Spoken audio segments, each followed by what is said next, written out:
தங்கச்சி நல்லா இருக்கியாம்மா? நான் நல்லதா இருக்கேன். ஆமா, நீங்க என்ன திடீர்னு காணாம போயிட்டீங்க? எல்லாம் உன் வளைகாப்பு விஷயமா தான் அலைஞ்சிட்டு இருக்கேன். ஏன் வளகாப்பு விஷயமாவா? அது பொம்பளைங்க சம்பந்தப்பட்ட விஷயமாச்சே, நீங்க ஏன் அலையறீங்க? என்னம்மா அப்படி சொல்லிவிட்டா? இந்த வீட்டில் உள்ள மற்ற ஆம்பளைங்களுக்கு தான் கொஞ்சம் கூட அக்கறையே இல்லை. நானும் அப்படி இருக்க முடியுமா? உனக்கு அண்ணன் முறையில் நான் ஒருத்தன் தானமா இருக்கேன். இந்த வீட்டில் உள்ளவங்க தான் என்னை கொஞ்சம் கூட மதிக்க மாட்டேங்கிறாங்க. எடுத்து எரிஞ்சு பேசுறாங்க, இன்சல்ட் பண்றாங்க, தாந்தோண்டி தரமா நடந்துக்கிறாங்க. நீயும் அப்படி பேசிட்டியம்மா. இந்த நல்ல உள்ளத்தை நீ கூட புரிஞ்சுக்கலாம்னா எப்படிம்மா? புரிஞ்சுக்கிட்டேன்னா, வந்த இடத்துல பெத்த அம்மா மாதிரி கமலா அம்மாவும் கூட பிறந்த அண்ணனா நீங்களும் இருக்கிறது எனக்கு எவ்வளவு சந்தோஷமா இருக்கு தெரியுமா? இந்த சந்தோஷம் தான் எனக்கு வேணும். நீ சொன்னியே ஒரு வார்த்தை, அது போதுமா. ஆயுசு முழுக்க நான் உனக்கு அடிமையா இருப்பேன். அடிமையெல்லாம் இருக்க வேண்டாம், அண்ணனா இருங்க, அதுவே போதும். தங்கச்சி, இந்த வீட்டில் ஏதோ தோஷம் இருக்குமா? அதனால தான் புருஷன் கூட சந்தோஷமா வாழ வேண்டிய மாலதி 6 வருஷமா அப்பா வீட்டிலே இருந்தா. அது மட்டும் இல்லை, கல்யாணம் ஆகி 3 வருஷம் ஆச்சு. அங்கே இருக்க இன்னைக்கு ஒரு புழு பூச்சி உண்டா? இதுக்கெல்லாம் காரணம் தோஷம்தான். அதை நினைச்சாதானே எனக்கும் பயமா இருக்கு. பிறக்கிற குழந்தை ஒரு குறையும் இல்லாம பிறக்கணும்னு நான் வேண்டாத தெய்வம் இல்லை. நீ ஒன்றும் கவலைப்படாதம்மா. இந்த அண்ணன் எதுக்காக இருக்கான்? ஐயர்லாம் பார்த்து அதுக்கு வேண்டிய ஏற்பாடுலாம் பண்ணிட்டேன். இந்த நெய்யெல்லாம் ஊற்றி தீயை வளர்த்து எதுவும் செய்வாங்களே, ஹோமம், அதுக்கு ஏற்பாடு பண்ணிட்டேன். ஐயர் வந்துருவாரு. அதுக்காக என் கையில இருந்த 300 ரூபாய் பணத்தை கூட அட்வான்ஸா கொடுத்துட்டேம்மா. நீங்க இந்தங்கண்ணே. என்ன தங்கச்சி, பணமா முக்கியம்? இத போய் இந்த வளைகாப்புக்கு அங்கே இருக்க நீ வரலன்னா சித்ராவோட கை ஓங்கிடும். இந்த வீட்டில் நாம நினைச்சதை சாதிக்கலாம். என்னன்னு பணத்தை வாங்கிட்டு பேசாம நிக்கிறீங்க? இப்படி ஒரு தாராள மனசான்னு வாயடைச்சு போயிட்டம்மா. நீ 100 வயசு நல்லா இருக்கணும்மா. நீ ஒன்னும் கவலைப்படாத. இந்த வீட்டுல உன்னை ராணியா உட்கார வச்சு அதிகாரம் அத்தனையும் உன் கையில கொடுக்க வைக்கிறேன். குறிப்பா அந்த பீரோ சாவியை உன் கைக்கு வர வைக்கிறேன். மட்டுமா? அண்ணே, உங்க பேக். பணத்தை பார்த்தோன்னா பையன் மறந்துட்டேன். தங்கச்சி வரட்டுமா? என்ன மாமா, வீட்டில் ஏதோ புகைச்சல் இருக்கிற மாதிரி இருக்கே. கேட்லேயே நிற்கிறனால எதுவும் தெரியல. ஏதாச்சும் விசேஷம் உண்டா? ஆனால் அதையே மாப்பிள்ள கேட்குற. முன் வாசல் வழி லட்சுமி வந்தா புறவாசல் வழி மூதேவி வரும்னு சொல்லுவாங்க. நம்ம ஐயா வீட்டுக்கு ரெண்டுமே ஒரே வாசல் வழி வந்துருச்சுரா. அங்கேரி கண்ணியம்மா வந்தாங்க. ஒரு வக்கீல் போடா இருந்ததை 2 வக்கீல் போடா விருத்தி பண்ணி வச்சாங்க.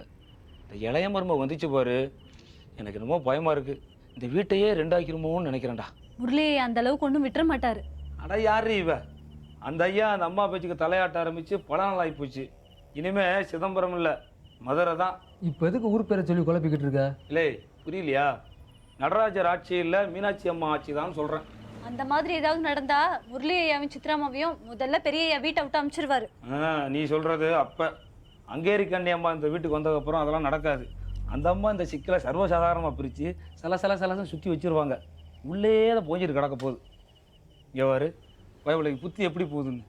நீயே 10 வச்சாலும் வச்சிருவாடா. துற போல வாரே பாரு.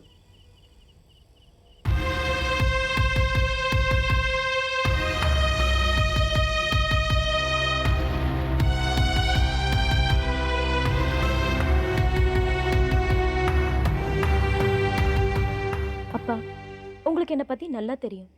சில விஷயங்களை நான் இவர்கிட்ட சொன்னா இவர் புரிஞ்சுக்க மாட்டேங்கிறாரு. ப்ளீஸ்பா, நீங்க தான் எடுத்து சொல்லணும். திடீர்னு வந்து எடுத்து சொல்லுங்கன்னு சொன்னா நான் என்னத்தை சொல்றது? என்ன விஷயமா? இவரோட அண்ணி ஏன் வளகாப்புக்கு வரக்கூடாது சொல்லுங்க. இது மாப்பிள்ளை வீட்டு விசேஷமா? இதை தலையிட எனக்கு உரிமை இல்லை. வெல் செட் மாமா, நல்லா உரைக்கிற மாதிரி சொல்லுங்க. அது எப்படிப்பா அவர் வீட்டு விசேஷமாகும்? இது உங்க பொண்ணு சம்பந்தப்பட்ட விஷயம், அதனால உங்களுக்கும் சம்பந்தம் இருக்கு. ஏற்கனவே குழந்தை பொசிஷன் சரியில்லை, சிசேரியனா இருக்குமோ நான் பயந்துட்டு இருக்கேன். இந்த லட்சணத்துல கல்யாணம் ஆகி 3 வருஷம் ஆகியும் குழந்தை இல்லாத ஒருத்தி வந்து எனக்கு சந்தனம் பூசி விடுறதோ வளையல் போட்டு விடுறதோ எனக்கு பிடிக்கல. அண்ணி வரக்கூடாதுன்னா முதல்ல அவர் உறுதியா இருக்கணும். தயவு செஞ்சு அவர்கிட்ட சொல்லுங்கப்பா. இல்லம்மா, வரமாட்டேன்னு சொல்றவங்கள வாங்கன்னு கூப்பிடுறது தான் நாகரிகம். வரவங்கள வரக்கூடாது சொல்றது அநாகரிகமா? நாகரிகத்தை பத்தியோ இல்ல அநாகரிகத்தை பத்தியோ பேசுறதுக்காக நான் இங்க வரல.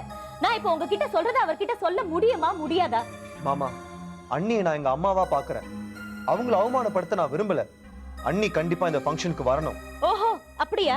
ஆமா, அப்படிதான். ஃபங்க்ஷன் நடந்தா தானே அவங்க வருவாங்க. எனக்கு இந்த வளகாப்பு ஃபங்க்ஷனே தேவையில்லை. என்னம்மா இது? முதல் குழந்தை கண்டிப்பா சீமந்தம் பண்ணணுமா? தோஷம் பட்டு குழந்தை பிறக்கிறத விட எந்த ஃபங்க்ஷனுமே நடக்காம குழந்தை பிறக்கிறது எவ்வளவோ மேல். நெருப்பு நான் வாய் வெந்துராது. பயம் எல்லாருக்கும் வர்றதுதான். நாளைக்கு அவ பயந்தா மாதிரி ஏதாச்சும் ஆயிடுச்சுன்னா என்ன பண்ணுவீங்க? கஷ்டம் தானே.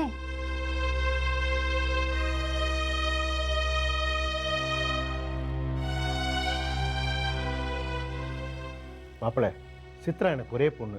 அவ தான் எனக்கு உயிர். அவன் மனசை கஷ்டப்படாமல் பார்த்துக்கிட்டிங்கன்னா நான் ரொம்ப சந்தோஷப்படுவேன். உள்ளத்தாச்சி கவலைப்பட்டா அது பிறக்க போற குழந்தைய பாதிக்கும்னு சொல்வாங்க. இதுக்கு மேல நான் சொல்றதுக்கு ஒண்ணும் இல்லை.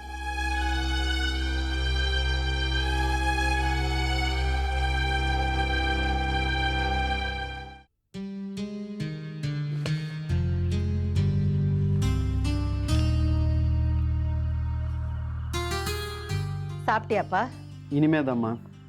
அங்கே இருக்க நீ இருந்திருந்தா உனக்கு எந்த நேரத்தில் எது வேணும்னு பார்த்து பார்த்து செய்திருப்பா. அவள் இல்லாமல் உனக்கு ரொம்ப கஷ்டமாக இருக்குல்ல? அப்படியெல்லாம் ஒன்றும் இல்லைம்மா. அவள் என்ன கவனிச்சுக்கிறத விட அவங்க அப்பாவை கவனிச்சுக்கிறதா எனக்கு சந்தோஷமே.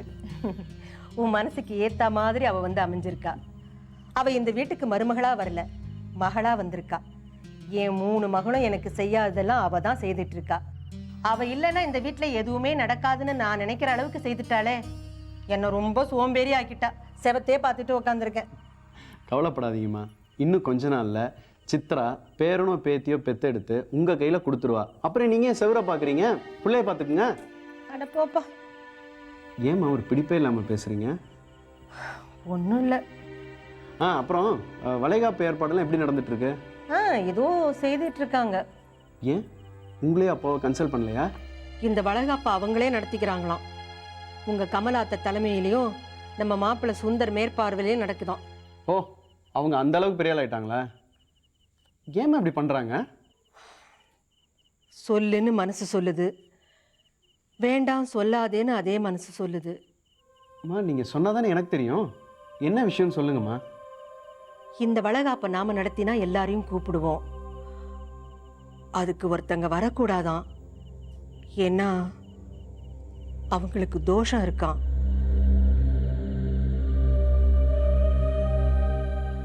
அதனால அவங்க இல்லாதப்பவே இதை நடத்தி முடிக்கணும்னு துடிச்சிட்டு இருக்காங்க. நீங்கள் ஒருத்தர்னு சொன்னது என் ஒய்ஃப் தானம்மா? கவலைப்படாதீங்க, அவள் வரமாட்டா. இல்லப்பா, நான் ஏதோ சொன்ன மாதிரி நீ கோச்சுக்காத. அம்மா போய் படுங்க. எனக்கும் இதுல வருத்தம் இருக்கு. அம்மா ப்ளீஸ் போய் படுங்கம்மா.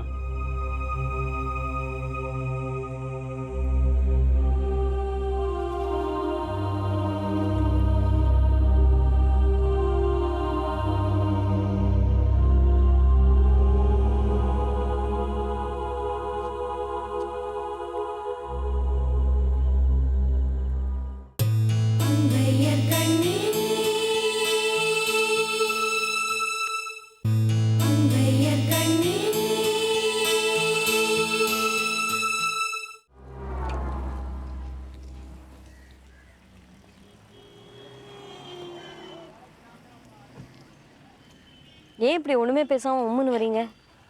மாமா எப்படி இருக்கார்? Okay, better actually. இன்னொரு 1 வீக்கில் நான் திரும்ப வந்துடுவேன் வீட்டுக்கு. வேண்டாம்மா, நீ ஒரு 10 நாள் கழிச்சு வந்தால் போதும். என்ன சொன்னீங்க? 10 நாள் கழிச்சு வந்தால் போதும்னு சொன்னேன். என்னாச்சு உங்களுக்கு?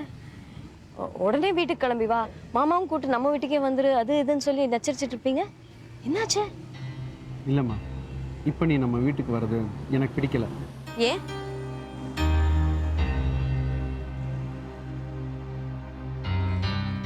உங்களுக்கு பிடிக்கலையா இல்லை வேற யாருக்காவது பிடிக்கலையா? எல்லாம் எனக்கு தெரியுங்க. அத்தை ஃபோன் பண்ணியிருந்தாங்க. சித்ரா சின்ன பொண்ணு, ஏதோ அவங்க பேச்சை கேட்டுக்கிட்டு ஆடுறா. இதெல்லாம் ஒரு பெரிய விஷயமா? போக போக சரியாயிடும். வேண்டாம்மா, நானும் போகிறதில்ல. நீ வந்து அங்கே என்ன பண்ண போகிற?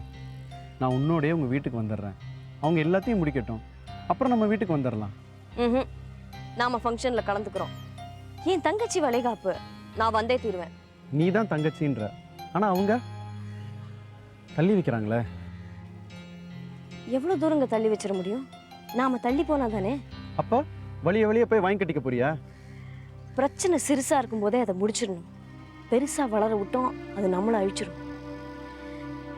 அவங்க நம்மளை மதிக்கலன்னு நாம ஒதுங்கினோன்னு வைங்க, நானும் நீங்களும் அப்படியே தனியாயிடுவோம். இதுல ஒரு சின்ன சுயநலமும் இருக்கு. நாம அவங்களுக்கு வேணான்றதோட நமக்கு அவங்க வேணும். நாம ஃபங்க்ஷனுக்கு போறோம். ஓகே, நான் எதோ சொல்லணும்னு வந்தேன். ஆனால் நீ எதையோ சொல்லி என்ன சமாதானப்படுத்திட்ட. எனக்கு என்னமோ நீ வர வேண்டாம்னு தான் தோணுது. ஏன் புலம்பிட்டு இருக்கீங்க? வாங்க போலாம்.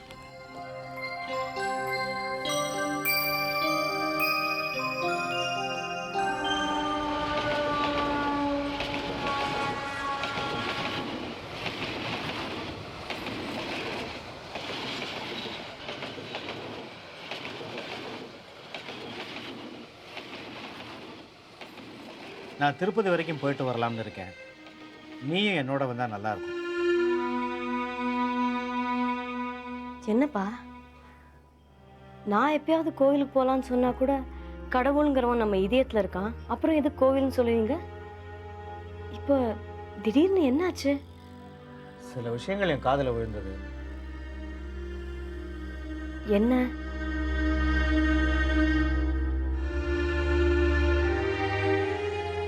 ஓ, நீங்க திருப்பதிக்கு போகலான்னு சொல்றதுக்கு காரணம் எனக்கு புரியுது. அவங்க வளகாப்பு நடத்துகிற சமயத்தில் நாம் திருப்பதிக்கு போய் அந்த பொண்ணு தாயும் சேயுமா நல்லபடியாக வாழணும்னு வேண்டிட்டு வந்துடலாம். கொஞ்சம் தள்ளி போயிட்டா தன்மான பிரச்சனை வராதுல்ல, அதனால தான் சொல்கிறேன். இல்லப்பா, அவங்க கூப்பிடலனா கூட நான் போவேன். வேணாம்மா, உன்னை பிடிக்கல அதனால வர வேண்டாம்னு சொன்னால் நாம் போய் பேசி சமாதானம் பண்ணலாம். உன் கைப்பட்டாலே தோஷம்னு நினைக்கிற இடத்துல நாம் ஏமா போய் நிற்கணும்? என்ன விடுங்கப்பா, நான் போகலன்னா அவர் போக மாட்டாரு. வீட்டோட மூத்த புள்ள அவர் போகலன்னா நல்லா இருக்குமா? வேணும்னா அவரை மட்டும் கலந்துக்க சொல்லுவோம். மாட்டாருப்பா. குடும்பம்னு இருந்தா மானம் அவமானங்கள் இருக்கதான் செய்யும். அவமானத்துக்கு பயந்து தள்ளி போயிட்டா குடும்பத்துல இருந்து விலகி போன மாதிரி தோணும். அப்போ வலியை போய் அசிங்கப்பட போறேங்கிறியா? எல்லாத்தையும் எதிர்பார்த்து தான் போறேன், அதனால எதுவும் என்னை பாதிக்காது.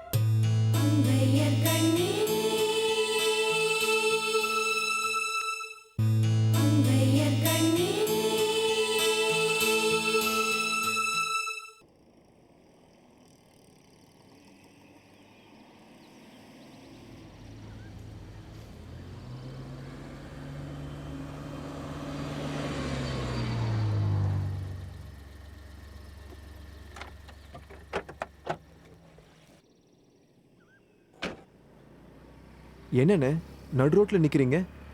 நிற்க வச்சிட்டியாடா முரளி. ஏறி போன ஏனிய எட்டி உதைக்கக்கூடாது. மாடி எப்பவும் நிரந்தரம் இல்லை. அந்த மாடி இல்லைன்னா அடுத்த மாடிக்கு போறதுதான் புத்திசாலித்தனம். கீழே இறங்குறது முட்டாள்தனம். அப்போ நாங்கள்லாம் உனக்கு வேண்டாமா? உன்னை வளகாப்பு கூப்பிடக்கூடாதுன்னு முடிவு பண்ணியிருக்காங்க அப்படின்னு உன் அண்ணிட்ட சொன்னேன். நான் வருவேன். நம்ம வீட்டில் நான் இல்லாமல் ஒரு ஃபங்க்ஷனான்னு கேட்குறாடா. டேய், உன் மேலே அவளுக்கு பாசம் ஜாஸ்தி, புரிஞ்சுக்கடா. உன் ஒய்ஃபோட ஃபீலிங் உனக்கு எவ்வளோ முக்கியமோ அதே மாதிரி தான் எனக்கும். இப்படி ஒரு ஒய்ஃப் உனக்கு அமைய காரணமே அவ தானே. அது அவங்க கடமை செஞ்சாங்க. நீ ரொம்ப மாறிட்டடா. பிரித்து பேசுகிற அளவுக்கு நீ பெரிய ஆயிட்டல்ல. இப்போ நீ என்ன பண்ண சொல்கிற? சித்ரா போய் கூப்பிட வேண்டாம். நீயாவது முறைப்படி உங்கள் அண்ணியை போய் கூப்பிடலாம்ல. சாரிண்ணா, இது சித்ரா மன சம்மந்தப்பட்ட விஷயம். நாளைக்கு அவள் ஏதாவது ஃபீல் பண்ணி அது என் குழந்தைய எஃபெக்ட் பண்ணிச்சுன்னா எனக்கு தான் கஷ்டம். சித்ராக்கு பிடிக்கலன்னா விட்டுட. டேய், உன் ஒய்ஃபோட அட்வைஸர் நம்ம அத்தை, அவங்க ஒரு சகுனி. கூட இருக்கிறது நம்ம மச்சான், சொல்லவே வேண்டாம், பயங்கர ஃப்ராடு. இவங்க 2 பேரும் சொல்கிறத கேட்டா நல்லதாடா நடக்கும். நம்மளை பிரிச்சிருவாங்கடா. எது நல்லது எது கெட்டதுன்னு எனக்கு தெரியும். உனக்கு தெரியலன்றதுனால தான் நான் சொல்லிக்கிட்டு இருக்கேன். நீ ஒன்று எனக்கு சொல்லித்தர வேண்டாம். ரொம்ப வேகமாக போகிற, ஆனால் தப்பான வழியில் போகிற. வருத்தப்படுவ. அப்போவும் இந்த அண்ணன் தான் உன் கூட இருப்பான். இப்போ உன் பின்னாடி இருக்கிறவங்க யாரும் அப்போ வரமாட்டாங்க. போ, பார்த்து போ, பத்திரம்.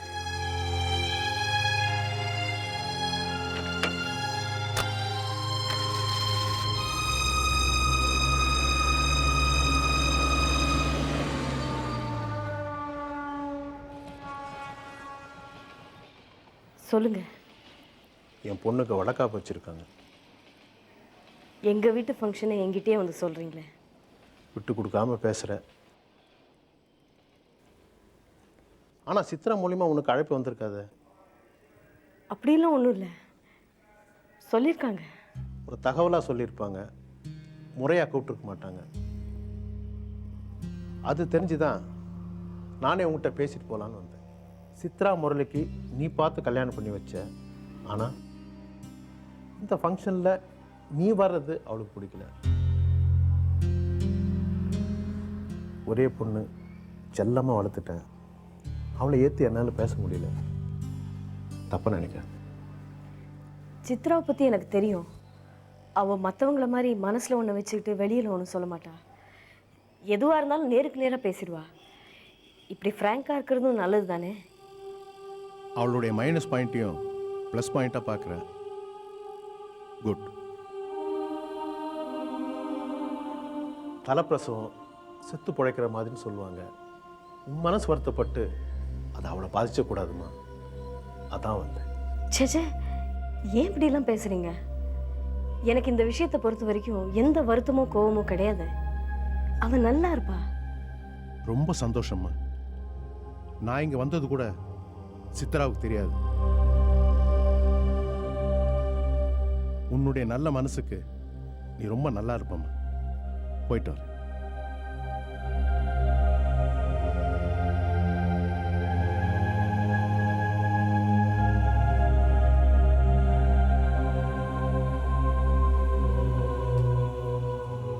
என்னப்பா, அவர் பேசினதை கேட்டீங்கல்ல? என் மனசு வருத்தப்பட்டா அது சித்ராவை பாதிக்குமா? மடையன் பொண்ணை கண்ட்ரோல் பண்ண தெரியல, பேசுகிறான் பேச்சு. நம்மளால் யாருக்கும் எந்த கஷ்டமும் வரக்கூடாதும்மா. அதுக்கு தான் சொல்கிறேன், நான் ஃபங்க்ஷனுக்கு போகிறேன். வேணாம்மா, போனால் பிரச்சனை வரும். இல்லைப்பா, நான் போவேன். என்ன பார்க்குறீங்க? உங்களுக்கு தான் உடம்பு சரியாயிருச்சுல்ல, நான் என் வீட்டுக்கு போகிறேன்.